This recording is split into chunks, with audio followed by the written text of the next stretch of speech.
ठाकरेंच्या मुंबईतील आमदार आणि खासदारांची आता थोड्याच वेळात बैठक होणार असल्याची माहिती आहे। उद्धव ठाकरे मातोश्रीवर मुंबईतील आमदार आणि खासदारांशी चर्चा करणार आहेत। ठाकरे बंधूंच्या शिवतीर्थवरील भेटीनंतर आता या बैठकीला अधिकच महत्त्व प्राप्त झालंय। तर दुसरीकडे ठाकरेंच्या शिवसेनेच्या जिल्हा प्रमुखांसोबत सुद्धा आज बैठक होणार असल्याची माहिती आहे। अधिकची माहिती जाणून घेऊयात आमचे प्रतिनिधी निवृत्ती बाबर यांच्याकडून। निवृत्ती, काय सांगाल? आगामी निवडणुकांच्या पार्श्वभूमीवर खरं तर सगळ्याच पक्षांकडून मोर्चे बांधणी सुरू आहे। दुसरीकडे ठाकरे बंधूंच्या भेटीनंतर आता उद्धव ठाकरे ही महत्त्वाची बैठक घेत आहेत। काय अधिकचे अपडेट्स आहेत?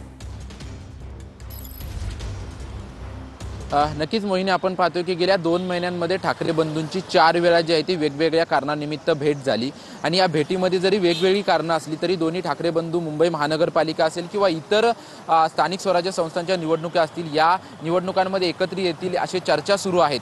आणि या चर्चा सुरू असतानाच दोन्ही ठाकरे बंधूंच्या पदाधिकाऱ्यांसोबत बैठका पार पडत असल्याचं आपल्याला पाहायला मिळतंय। थोड्याच वेळामध्ये मुंबईतील आमदार आणि खासदारांची बैठक जी आहे ते मातोश्रीवरती पार पडणार आहे। या बैठकीला स्वतः उद्धव ठाकरे आणि आदित्य ठाकरे उपस्थित राहणार आहेत आणि ही बैठक पार पडल्यानंतर त्यानंतर नक्कीच निवृत्ती, या संदर्भातले अपडेट्स तुमच्याकडनं जाणून घेत राहणार आहोत। तुर्तास धन्यवाद दिलेल्या या सविस्तर माहितीसाठी।